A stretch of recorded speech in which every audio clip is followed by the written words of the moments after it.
Welcome back into the Bettor Half Hour, my favorite segment where we bring you sports betting veterans winning more than they're losing to the mic. You've seen him on the show before. He is a part of the DraftKings family. Reid Fowler joining me again. Reid, how are you, and happy Masters weekend? Yeah, Alex, thanks for having me again. This is one of the best weeks in golf that we have. I know there's some weather out there right now, but excited to be here and excited to talk golf. Of course. All right, so first things first, the course of all the majors is the only course that stays consistent at Augusta every year. How much do you factor that into familiarity for these golfers? Yeah, quite a bit. I think I was on this show last time talking about there's some courses that experience at that specific track plays a huge factor into betting, the pre-tournament guys that you want to bet on. And this is one of them. This is probably the most important that you need experience at. If you look at the guys who have won this golf tournament, they've had an average of at least 3 major appearances in their career, and they've had top finishes too. It's not just that they've had appearances there. They've had top finishes at this course before, so it plays a massive factor when choosing who to pick. As far as golfers that have played here very well in years past or struggled in years past, how much do you factor that in to your handicapping?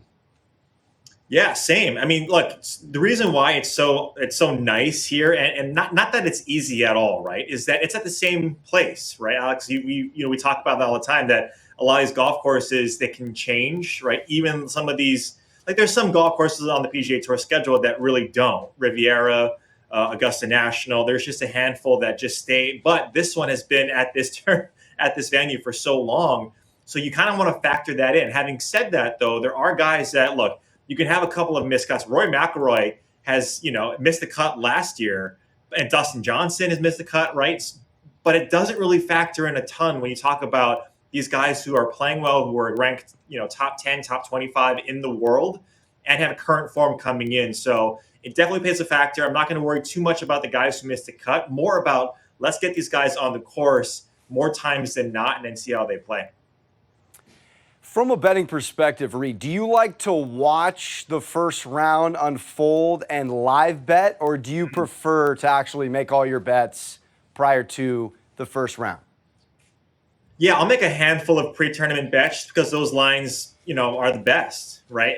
And well, let me preface it this way: the outright market can be fruitful pre-tournament, right? Especially when you have all the top golfers in the world. You see a ton of value. You see it in daily fantasy, also on the sports betting market, where there's a ton of value at these top golfers. Like Daniel Berger is at plus 4,000, plus 5,000. He's really has vacillated in between that range, and he's one of the better golfers on tour.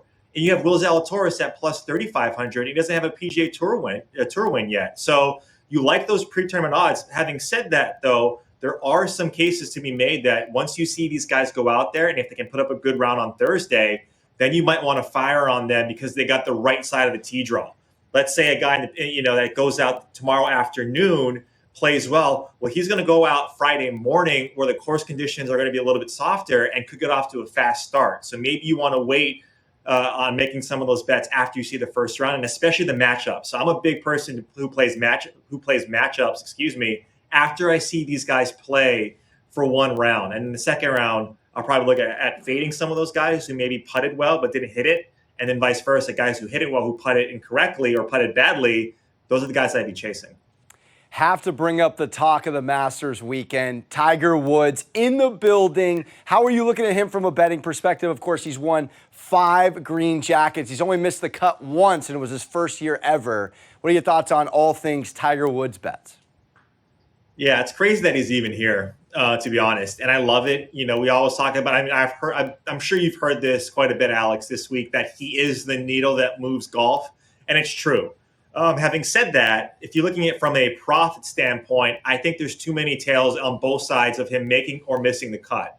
So I don't think it's a profitable bet to look at Tiger. And look, he's probably at every sports book the biggest liability that every book has, right? Because the amount of handle and bets on Tiger is probably 2x the next closest guy.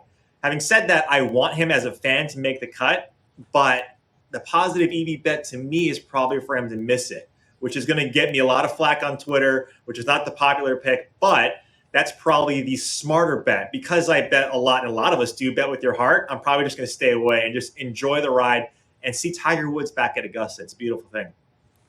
It is indeed. All right, Reid, what kind of bets do you like to make for viewers out there watching? You got top 5, top 10, you have miss cuts, you have matchup play. Talk to us a little about your favorite kind of bets.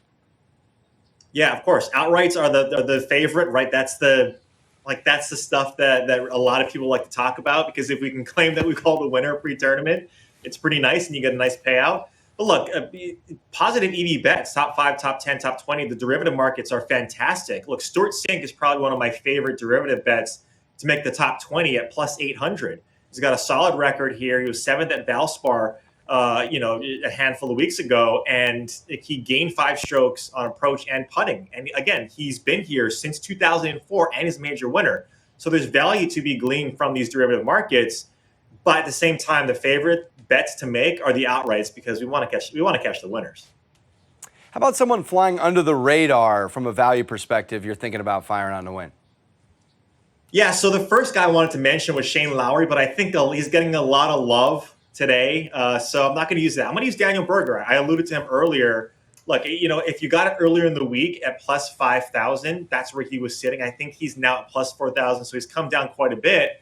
But you take a look at what he's done this season so far. It's been fantastic. The ball striking is there, and he's one of those players. He finished 10th on debut at Augusta. It hasn't been great since then here, but like I mentioned before, he's got a lot of finishes. He has that disposition to where if things get tough, he can get going.